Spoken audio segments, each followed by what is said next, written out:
हमारे साथ हमारी संवाददाता कंचन अरोड़ा जो है वो भी जुड़ चुकी हैं दिल्ली से, सीधे उनके पास चलेंगे। कंचन, देखिए अभी साफ तौर पे जिस तरीके से थोड़ी देर पहले खबरें आ रही थी कि अभिषेक बनर्जी के घर पहले तो सीआईडी की रेड हुई, वो अपने आप में एक बहुत बड़ा संकट इनके लिए था, और उसके बाद अब इनके ऊपर एक संकट ये भी आ गया कि जिस तरीके से इनके ऊपर स्थानीय लोगों ने हमला किया है और साफ तौर पे देखिए यहां उनके साथ मारपीट की गई है। भारी पुलिस बल की तैनाती के बीच उनको हेलमेट पहनाकर बाहर निकाला गया है। जी बिल्कुल, देखिए सीआईडी की जैसे रेड हुई है तो उसी के साथ सोमवार को अब अभिषेक बनर्जी को कार्यालय पहुंचना होगा और वहां पर पूछताछ उनसे की जाएगी, क्योंकि समन भी अभिषेक बनर्जी को दिया गया था। लेकिन अगर बात कर लेते हैं सोनारपुर की घटना को लेकर के, तो जाहिर सी बात है कि जब पश्चिम बंगाल में विधानसभा चुनाव हो रहे थे तो उस समय चुनावी हिंसा हुई थी और उस चुनावी हिंसा में टीएमसी के कार्यकर्ता जो कि सोनारपुर के थे वो घायल हुए थे। तो उन पीड़ित परिवारों से मुलाकात करने के लिए अभिषेक बनर्जी जो है वो वहां पर पहुंचे, और जैसे ही अभिषेक बनर्जी वहां पे स्थल पर पहुंचे उनके ऊपर अंडे फेंके गए, उनकी शर्ट उनके कपड़ों को फाड़ा गया और उनके ऊपर सीधे तौर पर हमला भी किया गया। हालांकि हेलमेट पहना करके जो उनकी वो सिक्योरिटी थी वो अभिषेक बनर्जी को वहां से बाहर लेके आई, लेकिन अभी अभी अभिषेक बनर्जी का एक बयान निकल के सामने आया है और अभिषेक बनर्जी कह रहे कि ये पूरी की पूरी जो घटना है वो बीजेपी के द्वारा प्रायोजित रही है, वे मुझे मारना चाहते थे। ये बड़ी बात अभिषेक बनर्जी के द्वारा कही गई है कि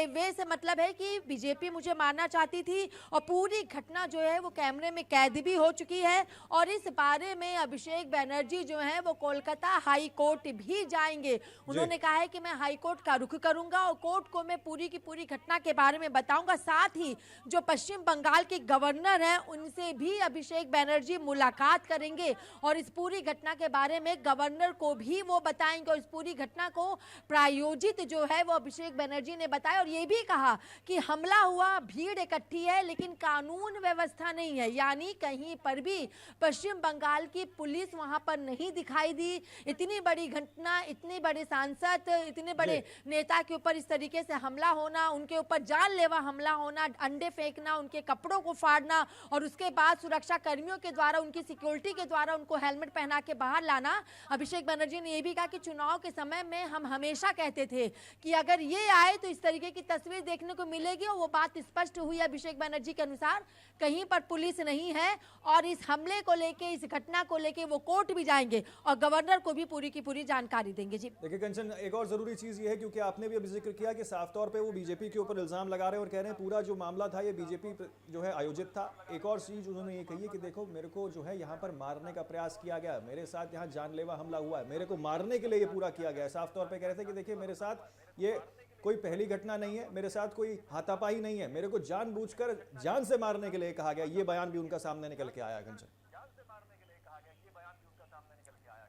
जी बिल्कुल, देखिए अभिषेक बनर्जी सीधे तौर पर इसी बात का जिक्र भी लगातार कर रहे हैं, क्योंकि वो तो वहां पे पीड़ित परिवारों से मुलाकात करने के लिए पहुंचे थे। किसी पार्टी की तरफ से कोई जनसभा, कोई रैली, कोई चुनावी प्रक्रिया ऐसा कुछ भी नहीं था। पार्टी के पीड़ित परिवार से मुलाकात करने पहुंचे और वहां पे हमला होना और जिस तरीके से अंडे फेंके गए अभिषेक बनर्जी के ऊपर, कपड़े फाड़े गए, वो भी तस्वीर हर किसी ने अपनी स्क्रीन पर देखी है कि जब वहां के सुरक्षा लोग, जो उनकी सिक्योरिटी, उनको हेलमेट पहना करके बाहर लेकर के आ रही है, पसीने निकल रहे हैं, कपड़े फटे हो रहे हैं, अंडे ऊपर फेंके गए हैं, तो लाजमी हो जाता है कि किसी का भी इस तरीके का बयान देना और सीधे तौर पर बीजेपी पर आरोप लगाया। हालांकि वहां पे कोई बीजेपी का झंडा नहीं था, कोई बीजेपी की नारेबाजी नहीं हो रही थी, लेकिन उसके बावजूद भी अभिषेक बनर्जी ने सीधे तौर पर जब बीजेपी पर इस हमले, इस घटना का आरोप लगाया और प्रायोजित बताया। कंचन, जिस तरीके से पहले सीबीआई की रेड, सीआईडी की रेड, ईडी की रेड, तमाम एजेंसियों की रेड जो है वो टीएमसी के ऊपर देखने को मिली। संवेदनशील टीएमसी अपने आप को कहती है कि बंगाल की धरती बहुत संवेदनशील है। भाजपा, बीजेपी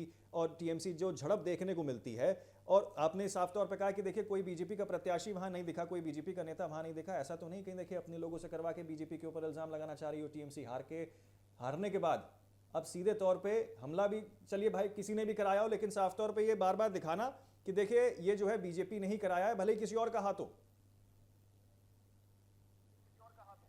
जी बिल्कुल, देखिए पश्चिम बंगाल में ममता बनर्जी की हार के साथ ही पश्चिम बंगाल में एक अलग ही तरीके की राजनीति होने लगी है। चाहे वहां की शिवेंदु सरकार के द्वारा पश्चिम बंगाल के विकास को लेकर के की जाए, या फिर टीएमसी की हार के चलते टीएमसी के लोगों का ही टीएमसी की पार्टी को छोड़ के दूसरी पार्टी में जाने के सिलसिले का बात कर लिया जाए, या फिर ईडी सीबीआई की छापेमारी और लोगों की गिरफ्तारी का जिक्र कर लिया जाए। कई ऐसे पहलू जिसके चलते पश्चिम बंगाल की राजनीति हर रोज बदलती हुई दिखाई दे रही है। हालांकि अभिषेक बनर्जी ने जिस तरीके से आरोप लगाया है, प्रायोजित इसको भाजपा बताया है, जान से मारने की बातें बताई कि वो मुझे जान से मार डालना चाहते हैं। और आपने जैसा कहा कि वो बात भी हो सकती है कि बीजेपी का कोई व्यक्ति सामने इस वजह से भी नहीं है कि अगर कोई व्यक्ति अगर भाजपा का सामने आता, नारेबाजी अगर भाजपा की लगाई जाती तो सीधा संदेशा लोगों को, यानी सीधी आशंका लोगों को भाजपा के ऊपर हो जाती। कोई वहां पे मौजूद ना होना और फिर इस तरीके से हमले करवाना, इस तरीके से घटना को घटित करवाना, जाहिर सी बात है कि पश्चिम बंगाल में बीजेपी वर्सेस टीएमसी की लड़ाई लगातार चल रही है, चुनाव से पहले भी और चुनाव के बाद भी, सत्ता में आने के बाद भी और सत्ता में ना रहने के बाद भी। तो ऐसे में विपक्ष यानी विपक्ष में बैठी टीएमसी सीधे तौर पर भाजपा पर ही आरोप लगाती हुई दिखाई देगी। लेकिन अब कोर्ट जब वो पहुंचेंगे, सीसीटीवी कैमरे की फुटेज जब वो दिखाएंगे, गवर्नर से जब अभिषेक बनर्जी मुलाकात करते हैं, तब तस्वीर स्पष्ट हो पाएगी कि आखिर इसके पीछे कौन लोग जिम्मेदार हैं जिसका आरोप अभिषेक बनर्जी लगातार लगा रहे हैं। जी, क्योंकि कंचन देखिए, कोई पहली बार नहीं है जब इस तरीके की घटना जो है वो पश्चिम बंगाल के अंदर देखने को मिली है। इनके ऊपर खुद भी कई मर्तबा पहले भी कई सारे हमले जो हैं वो हो चुके हैं।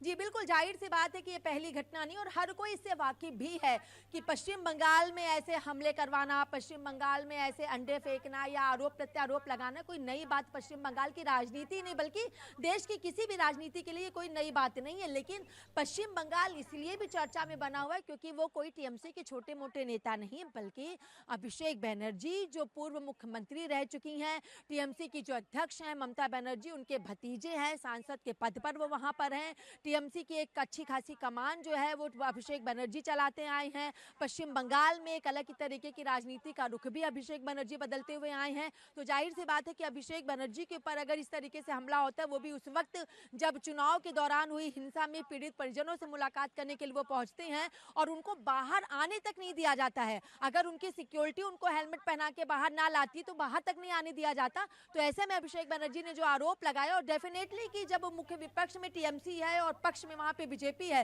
तो आरोप भी बीजेपी पर ही लगाए जाएंगे, क्योंकि लगाने वाला आरोप टीएमसी का है। तो ऐसे में लाजमी भी हो जाता है कि सत्ताधारी सरकार और वहां की कानून व्यवस्था पर सबसे पहले आरोप लगाना, क्योंकि पश्चिम बंगाल की कानून व्यवस्था ही सबसे ज्यादा सवालों के घेरे में रहती है। वहां पे लोगों के संरक्षण, वहां की सुरक्षा का मुद्दा लगातार चर्चा में बना रहता है, और ऐसे में वहां पे किसी भी कोलकाता पुलिसकर्मी की मौजूदगी ना होना, यह भी अपने आप में एक बड़ा सवाल है। लेकिन कोर्ट किन तथ्यों को देखता है, गवर्नर किस तरीके से बातों को सुनता है और उस पर क्या रिप्लाई करता है, इसके लिए थोड़ा सा इंतजार करना होगा। जी बिल्कुल, देखिए कंचन किस तरीके से अब जो है आगे कार्रवाई बरसती है, इस पे तो खैर सभी की निगाहें टिकी हुई हैं, क्योंकि अभिषेक बनर्जी के साथ ये कोई पहली बार नहीं है कि इस तरीके की घटना सामने निकल के आई है। उनके ऊपर अंडे भी फेंके गए, उनके साथ यहाँ हमला किया गया। साफ तौर पर उन्होंने कहा कि देखिए जानलेवा हमला मेरे साथ हुआ है। आपने सीधे कहा कि देखिए बीजेपी का कोई प्रत्याशी वहाँ मौजूद नहीं था, लेकिन उसके बावजूद भी आरोप यही लगाए जा रहे हैं कि बीजेपी द्वारा जो है ये पूरा प्लान्ड एक किस्म से जो है ये हमला रहा है, उनको जान का खतरा है, ये बात उन्होंने फिर से कही है। लेकिन देखिए सारी चीज़ यहीं आके रुकती है कि हाल फिलहाल में सत्ता परिवर्तन जो है वो पश्चिम बंगाल के अंदर जो है देखने को मिला है।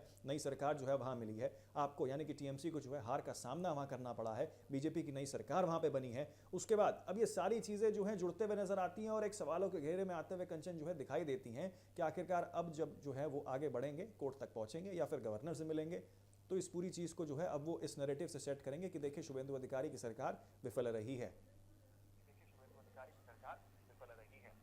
जी बिल्कुल, देखिए जाहिर सी बात है अभिषेक बनर्जी ने इस बात को स्पष्ट कर दिया है कि वो कोलकाता हाई कोर्ट भी जाएंगे और वो गवर्नर से मुलाकात भी करेंगे। लेकिन जैसे ही शुभेंदु की सरकार बनी और जब बीजेपी की सरकार वहां नहीं थी, चुनाव भी चल रहे थे, उस वक्त भी बीजेपी लगातार कह रही थी कि जिसको सरेंडर करना है 29 अप्रैल के पहले सरेंडर कर दे, उसके बाद किसी को बख्शा नहीं जाएगा। ये बात खुद प्रधानमंत्री नरेंद्र मोदी के द्वारा कही गई थी। ये बात खुद वहां पे जब बीजेपी ने मैनिफेस्टो जारी किया था तब कही गई थी कि जो गुंडागर्दी है उसको यहाँ पे खत्म किया जाएगा, लोगों को यहाँ पे संरक्षण और सुरक्षा जो है वो यहाँ पे लोगों को मिलती हुई दिखाई देगी। उसी के साथ जो बांग्लादेशी घुसपैठी हैं उनको चुन चुन के यहाँ से भगाया जाएगा। जो कानून का राज है, जो सरकार का राज ना होकर यहाँ पे कानून सबके हिसाब से चलेगा, क्योंकि जो वहाँ पे अमित पाल की नियुक्ति भी की गई थी, सारे प्रकरण जिनको एक एक करके सभी तारों को वहाँ पे जोड़ा जा सकता है। तो बीजेपी की वहाँ पे जो करारी हार हुई है, करारी हार इसलिए कह रही हूँ क्योंकि 206 से ज्यादा सीटें जो है वो भाजपा लेकर के आई, सत्ता में वहां पर आई, तो बीजेपी की जो